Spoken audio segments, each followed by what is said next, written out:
우리 말씀 보겠습니다. 로마서 12장 6절에서 8절입니다. 우리에게 주신 은혜대로 받은 은사가 각각 다르니 혹 예언이면 믿음의 분수대로,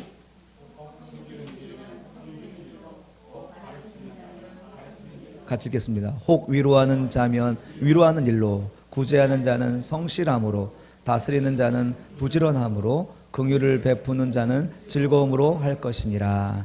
아멘. 오늘 제목은 성령이 나누어 주신 은사, 우리 성령님이 나눠 주신 은사라는 제목으로 말씀 나누겠습니다. 설교의 내용은 이게 다입니다. 성령이 나누어 주신 은사입니다. 오늘 6절 이하에 7가지 은사의 목록이 나와 있죠. 7가지 은사의 목록이 나와 있는데 받은 은사대로 그것을 사용하라라고 권면하고 있습니다. 그리스도의 몸을 세우라는 것이죠. 우리가 하나님께 받은 은사대로 그리스도의 몸을 세우라. 그 은사는요, 모든 사람에게 주셨습니다. 모든 신자들에게 주셨다는 사실입니다. 그리고 그 은사는 우리의 믿음의 분량이 다 다르듯이 모든 사람이 다 각각 다르다는 사실을 이야기하고 있습니다. 6절 한번 읽어보겠습니다. 6절. 우리 6절만 시작. 우리에게 주신 은혜대로 받은 은사가 각각 다르니 혹 예언이면 믿음의 분수대로. 우리에게 주신 은혜대로 받은 은사가 각각 다 다르다는 것입니다. 자, 그리고 또 하나는 뭡니까? 은혜대로 받은 은사가 있는 거죠. 각 사람에게 주신 은혜대로 은사가 있다는 거예요. 믿음의 분량이 각각 다르듯이 은사도 하나님께서 주신 그 은사가 각각 다르고 또 모든 성도들에게 주셨다는 사실입니다. 6절 이하에 열거된 이 7가지 은사는 모든 은사를 지칭하는 목록은 아닙니다. 그러나 모든 것을 포함할 만한, 모든 것을 아우를 만한 범주가 되는 것은 사실입니다. 중요한 것은 뭐냐면 이 은사를 성령께서 각자에게 주시는 분이라는 것이죠. 우리가 은사를 구할 수는 있지만 그것을 주시는 분은 성령님이라는 것입니다. 또한 이 은사는 우리가 말하는 달란트, 재능과도 다릅니다. 이 성령께서 주시는 은사는 교회를 위해서 주시는 은사, 선물이라는 것이죠.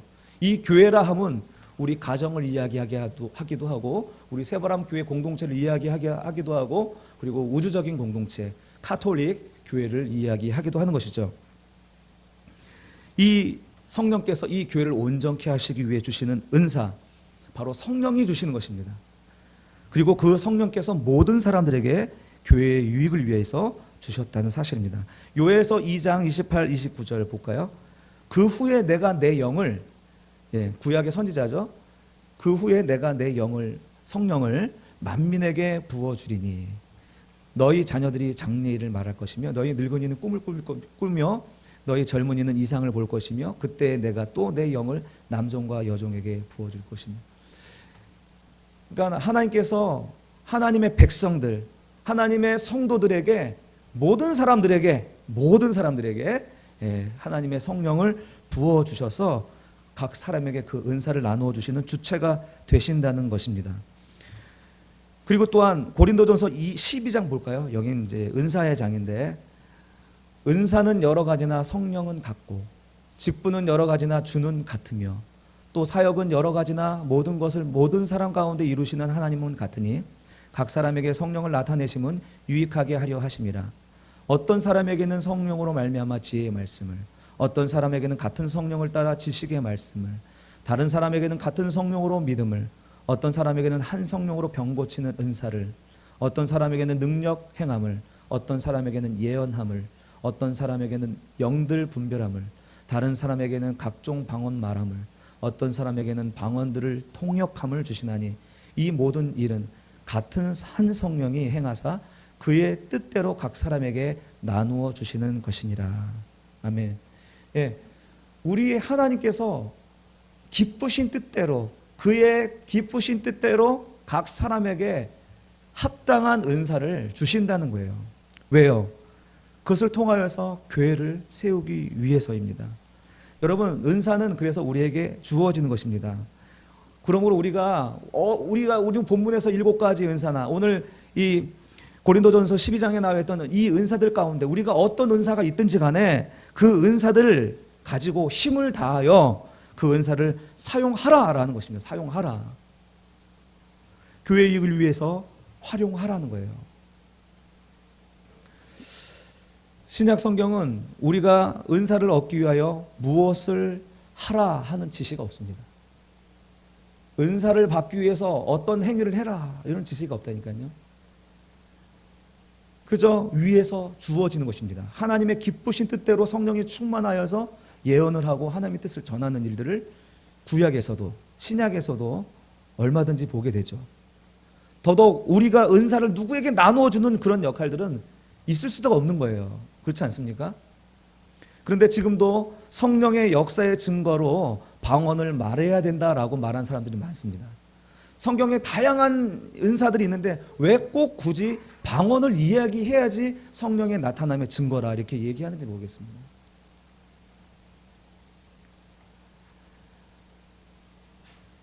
그래서 그 방언의 은사를 받기 위해서 당신의 입술과 혀를 하나님께 항복하고 힘을 빼고 소리를 내보라고 요구하는 것이죠.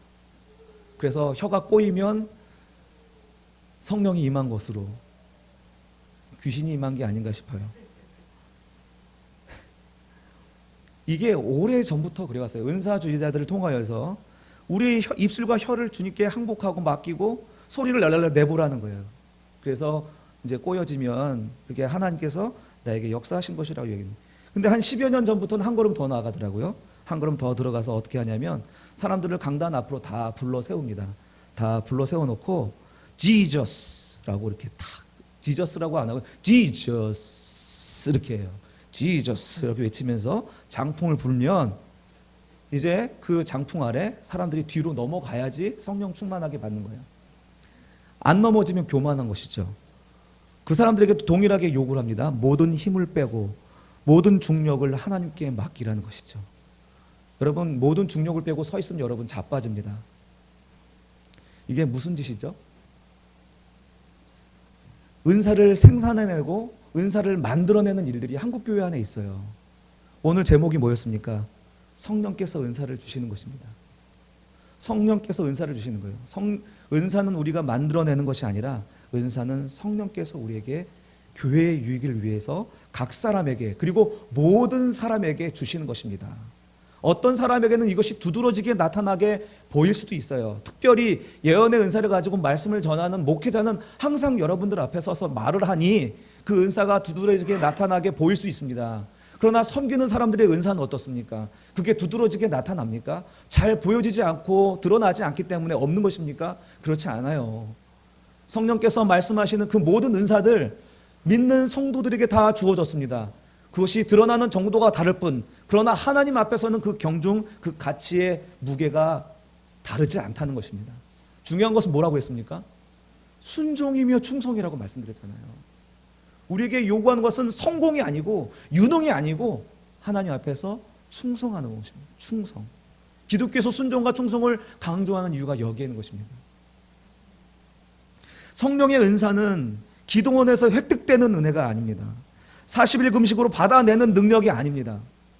그의 기쁘신 뜻대로 하나님의 기쁘신 뜻대로 각 사람에게 나누어 주시는 하나님의 산업을 위하여 그 나라를 위하여 각 사람에게 나누어 주시는 선물입니다. 그럼 우리는 하나님의 나라와 그 영광을 위해서 우리는 소모품으로 쓰이는 그런 존재인가 하는 그런 질문들을 속에서 하실 수도 있을 것 같아요. 데살로니가 후서 1장 12절 1장 12절 자 같이 읽겠습니다. 시작.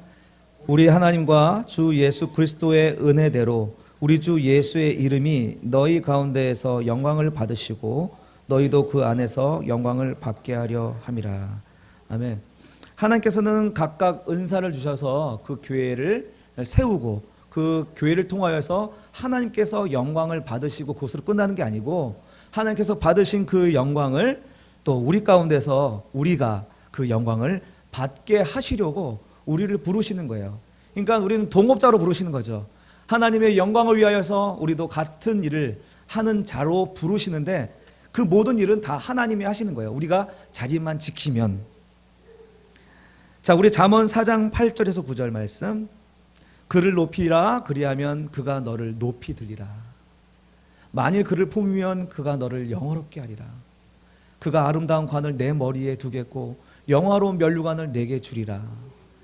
주께서 우리 보고 순종을 요구하고 충성을 요구하시는 것은요, 결국 우리를 위한 것이라는 사실을 성경은 이야기하고 있습니다. 그 형성화된 그것의 결과가 바로 계시록에 나와 있죠. 계시록 4장 4절. 또 보좌에 둘러 24 보좌들이 있고 그 보좌들 위에 24 장로들이 흰옷을 입고 머리에 금관을 쓰고 앉았더라.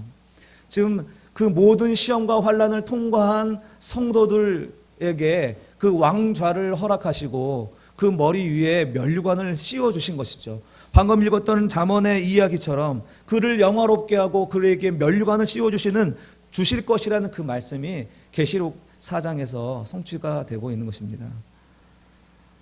이것은 하나님께서 우리에게 충성하고 순종하라고 요구하시면서도 그 모든 영광을 우리에게 돌리시고 그 모든 공을 우리에게 돌리시는 하나님의 마음이고 하나님이 백성을 다루시는 원리인 것입니다.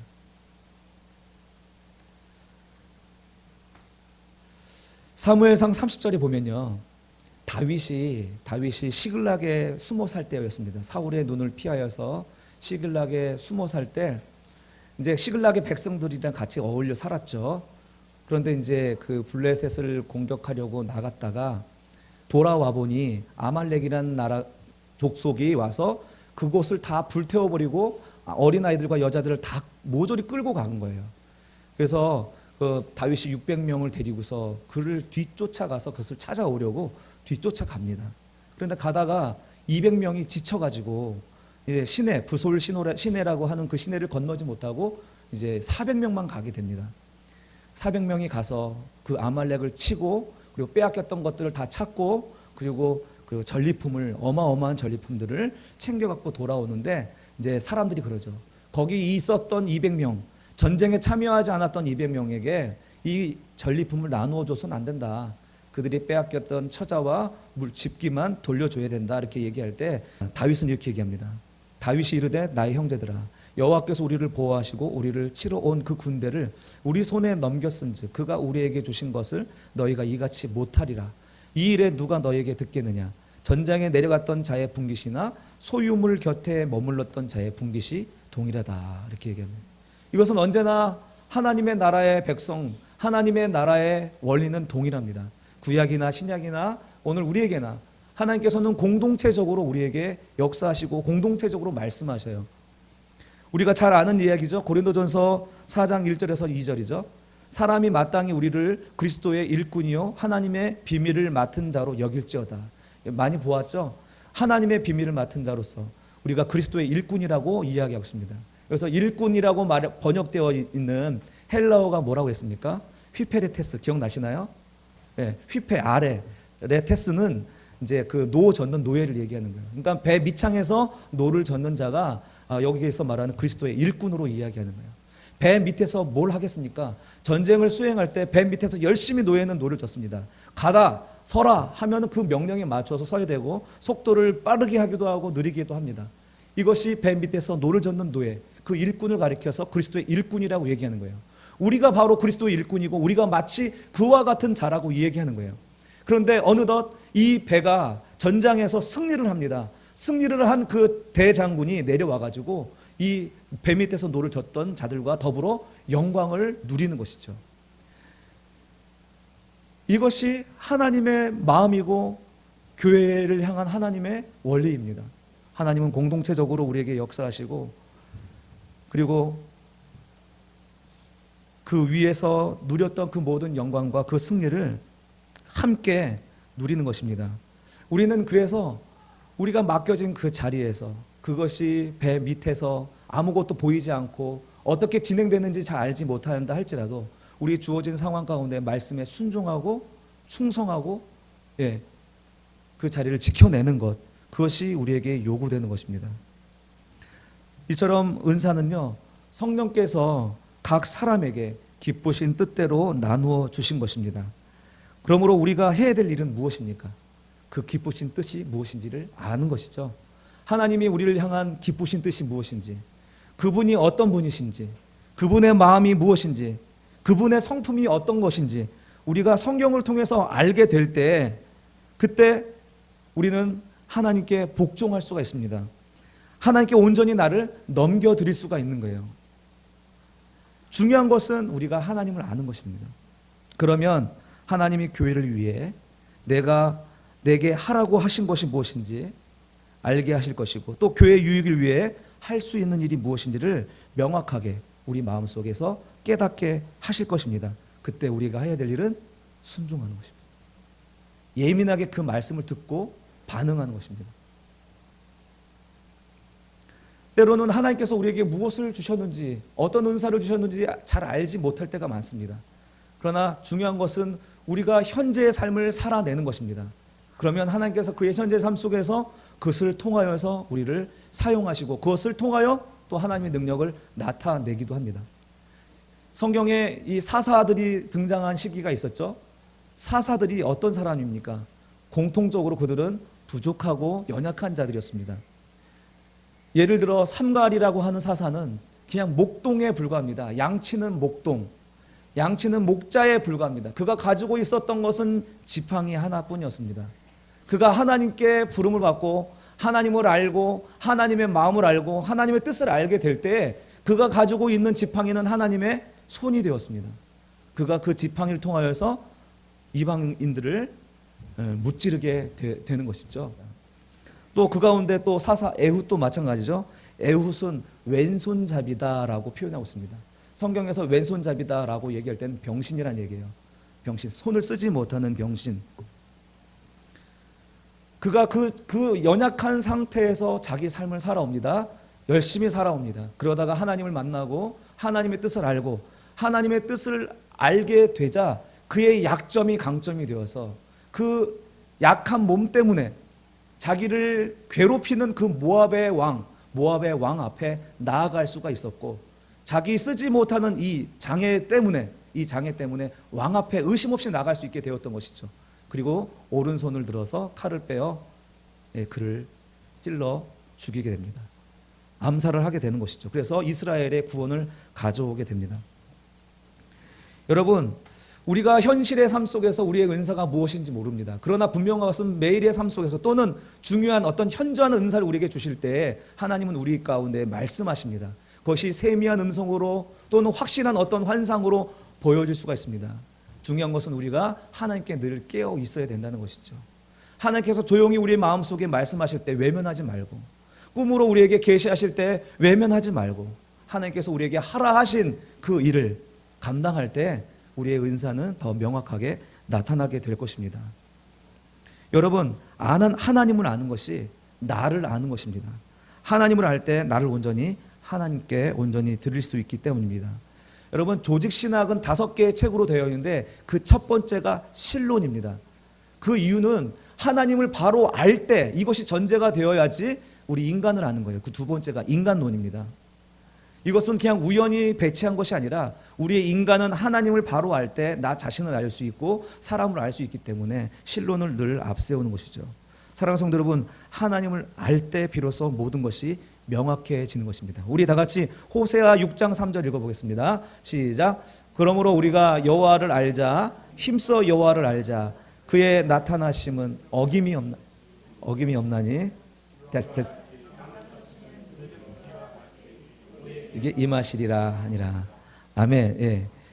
우리가 여호와를 알자, 힘써 여호와를 알아야 되는데 그 이유는 뭐냐면 하나님은 어김없이 새벽빛이 비치면 이제 바로 뜨거운 정오의 태양이 비칠 것은 뭐 의심의 여지가 없는 것이죠. 모든 것이 확실하게 드러나게 될 것입니다. 그 여호와를 알지 못하면 우리는 눈을 감고 살아가는 사람들처럼 어둠 속에서 계속 의문만 품으면서 해결하지 못할 수 있습니다. 우리 삶의 비밀을 아는 비결, 하나님을 힘써 아는 것입니다. 그리고 그의 기쁘신 뜻대로 나누어 주신 그 은사를 우리가 발견하게 될 때 이제 우리에게 요구되는 것은 그것을 사용하는 것입니다. 가정 안에서 여러분 그 은사들을 사용하십시오. 그 은사들은 재능이 아니라고 했습니다. 여러분, 그 은사들은 하나님께서 우리에게 그때그때 우리의 교회를 위해서 주시는, 그 교회의 유익을 위해서 주시는 하나님의 선물입니다. 선물. 내가 지금 누구에겐가 사랑을 베풀어야 된다는 그런 부담 외면하지 말고 베푸는 것이죠. 내가 섬길 수 있을 때, 섬겨야겠다는 마음이 생길 때 섬기는 것입니다. 여러분, 그런 일을 항상 할 수 있는 게 아닙니다. 그런 상황이 올 때 성령님은 우리 마음속에서 어쩌면 조용히 우리에게 부탁하고 있는지도 모르겠습니다. 가르칠 수 있을 때 가르치라는 것이죠. 가르치는 일을 해야 한다는 것입니다. 역시 마찬가지로 성령께서 우리에게 부탁하시는 일이 될 수 있습니다. 또 위로하는 자, 위로할 수 있을 때 위로하는 일을 하라는 것입니다. 지나치고 말로 표현하지 아니하고 지나치지 말고 그런 기회가 생길 때 우리는 위로하는 일을 하라 하는 것입니다. 구제할 수 있을 때에도 마찬가지입니다. 성실하게 충성으로 우리가 반응하는 것입니다. 다스리는 상황이 오면 책임감을 가지고 부지런히 그 일을 감당하라는 것입니다. 긍휼을 베풀 수 있을 때에 그 일을 기쁜 마음으로 하라고 이야기하고 있습니다. 불쌍히 여길 수 있는 마음은 아무 때나 찾아오지 않습니다. 중요한 강독점은 뭐냐면 8절 마지막에 하라에 찍혀 있는 것입니다. 힘써 하라는 것입니다. 서둘러서 하라라는 것입니다. 먼저 하라는 것입니다. 모든 것을 제쳐두고 성령께서 내 안에서 말씀하시고 또 감동을 주실 때에 우리가 할 수 있는 일, 그 일을 하라는 것입니다. 성령께서 각 사람에게 나누어 주신 대로 각 사람에게 부탁하시는 음성을 듣고 순종함으로 또 그것을 충성함으로 할 때 그리스도의 몸이 세워지고 건강해지는 것입니다.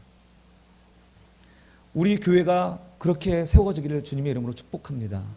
여러분의 가정, 여러분 가정 안에 있는 그 교회가 그렇게 세워지기를 축복합니다. 주저주저 하지 말고 하나님이 감동하실 때에 순종함으로 표현하시고 가르치고 또 다스리고 긍휼을 베풀 수 있는 우리 가정이 되어지기를 바랍니다. 마지막으로 예언하는 자는 믿음의 분수대로 하라라고 얘기합니다. 이것은 먼저 이야기한 것인데 이 말씀을 하고 마치도록 하겠습니다. 여기서 예언은 미래를 점치는 예언이 아닙니다. 교회의 덕을 위해 주님께서 긴급적으로 즉각적으로 주시는 말씀입니다. 이 예언에 대한 정의가 고린도전서 14장에 있습니다. 한번 볼까요? 사랑을 추구하며 신령한 것들을 사모하되 특별히 예언을 하려고 하라. 방언을 말하는 자는 사람에게 하지 아니하고 하나님께 하나니 이는 알아듣는 자가 없고 영으로 비밀을 말함이라. 그러나 예언하는 자는 사람에게 말하여 덕을 세우며 권면하며 위로하는 것이요 라고 얘기합니다. 이게 예언에 대한 정의입니다. 이 예언은 성경이 아닙니다. 성경은 아닙니다. 그러나 교회에게 주시는 말씀으로서 덕과 유익을 끼치기 위해서 주시는 하나님의 계시입니다. 이 예언은 믿음의 분수대로 하라. 믿음의 분수대로. 앞서서 얘기한 믿음의 분량과는 다른 단어예요. 이 믿음의 분수라는 것은 아날로기야, 즉 비율, 즉 믿음의 비율로 예언하는 거예요. 믿음대로 믿음의 양만큼 예언하라는 것입니다. 이 믿음의 비율을 무엇으로 산출할 수 있습니까? 그 근거가 무엇입니까? 제각각일 텐데 그 믿음의 분량이 그 기준이 되는 게 있어야 될 거 아니에요. 그 믿음의 분량, 그 비율을 정해주는 것은 바로 하나님의 말씀입니다. 그 말씀이 근거가 되어서 그 말씀 안에서 우리가 덕이 있는 말을 하고 유익한 말들을 하게 되는 것이죠. 즉 설교가 그 예가 되는 것입니다. 설교는 그 말씀 안에서 여러분들에게 유익이 되는 것, 덕이 되는 것들을 전하여 드리는 것이고 또 여러분들이 성도들이 모여서 은혜를 나누는 시간들 있잖아요. 여러분들이 알고 있는 하나님의 말씀, 그 말씀의 비율 안에서 은혜를 경험한 것을 이야기하는 것, 이것이 바로 믿음의 분수대로 그것을 이야기하는 것, 그것이 예언하는 것이라는 것입니다. 그런데 이 예언이 바로 하나님의 말씀 안에서 검증되어야 된다는 것입니다. 시간이 갔음에도 불구하고 이 말씀을 드리는 것은 이 성경 안에서 검증되지 아니하는 이 이야기들이 우리 주변에 너무 많이 넘쳐나고 있기 때문에 그렇습니다. 성령의 역사는 역시 성경 안에서 검증되어야 됩니다. 우리가 주의해야 될 것은 사도시대 이후에 새로운 어떤 진리가 주어진 적이 없습니다. 선지자와 사도의 그 터 위에 하나님의 말씀이 세워진 것입니다. 그 진리가 세워진 것입니다. 성령의 영감을 지나치게 강조하는 시대예요. 그래서 하나님께서 나보고 이렇게 하라고 하셨어 라고 얘기하면 다 통과되는 그런 집단도 있습니다. 그것을 소위 예언이라고 이야기하는, 성경에 검증되지 아니하는 이런 방식으로 사람들에게 이야기한 신령한 사람들이 있는데, 여러분은 이런 것에 여러분 주의하시기 바랍니다. 이런데 여러분 미혹되지 않기를 바랍니다. 소위 예언적 발설이라고 하는데, 성경에 검증되지 아니하는 이런 영적인 현상 여러분 따라가지 않기를 바랍니다. 종교다원주의에서 즐겨 사용하는 성령이 바로 그 예가 되는 거예요. 성령이 바로 그 예가 되는 거예요. 성령을 너무 앞세우는 것이, 이것도 하나님의 역사다, 저것도 하나님의 역사다, 심지어 무속신앙도 하나님의 역사다, 성령의 역사다라고 말하는 사람들이 있더라는 것이죠. 여러분, 퀘이커 교도의 창시자 조지 폭스 같은 사람은요, 성령이 비추시는 내면적 빛을 주장하는 사람입니다. 성령이 성경을 초월한다라고 얘기해요. 지금도 하나님은 우리에게 각 사람에게 말씀하신다라고 얘기합니다. 그래서 이 빛은 이제 그 어떤 중재자가 없어도 경험할 수 있다라고 얘기합니다. 여러분, 이런 것이 지금 세상 속에서 성령이라는 것을 강조하면서 나타나고 있는 현상들입니다. 여러분, 이런 주장들은 성경에 지지받지 않습니다. 성경에서 지지하지 아니하는 성령의 역사는 여러분 담대하게 배격하십시오. 성령이 아니라 귀신의 역사일 수가 있는 거예요. 성령은요, 언제나 하나님의 언약 안에서 활동하시고 말씀 아래에서 역사하십니다. 하나님의 아들 예수 그리스도, 하나님의 아들 예수 그리스도는 이 땅에서 하나님의 본체시지만 말씀에 온전히 순종하셨어요. 그렇습니까?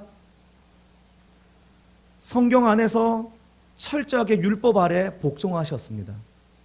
이제 예수 그리스도의 영이신 성령 하나님 역시 하나님 말씀 안에서 철저히 순종하시고 하나님의 뜻을 이루어 가신다는 사실을 여러분 기억하시기 바랍니다. 사랑하는 성도 여러분, 성령의 모든 역사는 성경 안에서 검증될 수 있고 또 검증되어야 됩니다. 무당의 영적 현상도 성령의 역사라고 말하는, 여러분, 영적인 현상은 얼마든지 있을 수 있습니다. 그러나 그런 영적인 현상이 전부 다 성령의 역사는 아닌 것입니다. 요한일서 4장 1절 같이 읽어봅시다. 시작. 사랑하는 자들아, 영을 다 믿지 말고 오직 영들이 하나님께 속하였나 분별하라. 많은 거짓 선지자가 세상에 나왔습니다. 많은 현상들이 있을 수 있다니까요. 얼마든지 그런 현상들이 있을 수 있습니다. 그러나 그 현상들이 다 하나님께로부터 온 것이 아니란 사실이죠. 그것이 하나님께 속해 있는지 우리는 어떻게 알 수 있습니까? 바로 우리의 기준, 캐논이 되는 하나님의 말씀에 비추어서 그것을 분별해낼 수 있는 것입니다. 그러므로 고린도전서 12장 3절, 그러므로 내가 너희에게 알리노니 하나님의 영으로 말하는 자는 누구든지 예수를 저주할 자라 하지 아니하고 또 성령으로 아니하고는 누구든지 예수를 주시라 할 수 없느니라. 아멘. 예수가 무시되는 영적 현상은 있을 수 없습니다. 예수보다 앞서는 영적 현상은 마귀적입니다. 성령의 역사는 예수 그리스도와 그 이름의 능력으로 나타난다는 사실을 여러분 기억하십시오. 또한 성령의 역사는 모든 주권이 예수께 있습니다. 말로만 예수를 주시라 시인하는 게 아니고요, 그 주권이 주님께 있다라는 것을 인정하는 것입니다. 그래서 어떤 기적을 일으키고 베푸는 사람들의 걸림돌이 자기 자신이잖아요. 그것이 마치 자기에게서 능력이 나가는 것처럼 박태선 장로 같은 사람들이 그랬죠, 예전에. 모든 주권이 예수께 있음을 시인하는 것입니다. 말로만 시인하는 것이 아니라 우리 마음에서 예수가 주시다. 우리 믿음의 주가 바로 예수다. 우리가 하는 그 모든 행위에 있어서 예수가 주가 되신다는 것을 우리가 인정할 때 그 영적 현상은 바로 하늘로부터 온 것이다 라고 말할 수가 있겠습니다. 사랑하는 성도 여러분, 하나님은 진리의 하나님이십니다. 그리고 질서의 하나님이십니다. 이랬대 저랬다 하시는 하나님이 아니십니다. 구약에서 역사하신 하나님은 신약에도 동일하게 역사하셨고 오늘 우리에게도 동일한 기준으로 동일한 말씀과 진리로 우리 가운데 역사하심을 믿고 여러분 세상 사람들이 하는 것들에 대하여서 흔들리지 말고 말씀 위에 굳게 서시기 바랍니다. 이 말씀을 맺겠습니다. 하나님은 몸된 교회를 세우기 위하여 각 사람에게 믿음을 양껏 주셨습니다. 그렇게 양껏 주셨듯이 이제 모든 믿는 성도들에게 그의 기쁘신 뜻대로 선물을 주셨습니다. 이것은 우리가 만들어낸 것이 아니라 그의 기쁘신 뜻대로 여러분의 가정과 교회의 유익을 위하여서 선물로 주신 것입니다. 하나님의 말씀 속에서 하나님의 뜻을 알고 하나님의 마음을 알게 될 때에 우리는 내게 주신 은사를 발견하게 되고 그것을 사용함으로 하나님의 그 풍성한 유익을 누리게 될 것입니다. 사랑하는 성도 여러분, 그때 우리는 순종하십시다. 그리고 충성하시면서 주님께서 완성하시는 그 나라에 우리도 함께 완성에 동참할 수 있는 우리 새바람교회 성도님들이 되시기를 주님의 이름으로 축복합니다.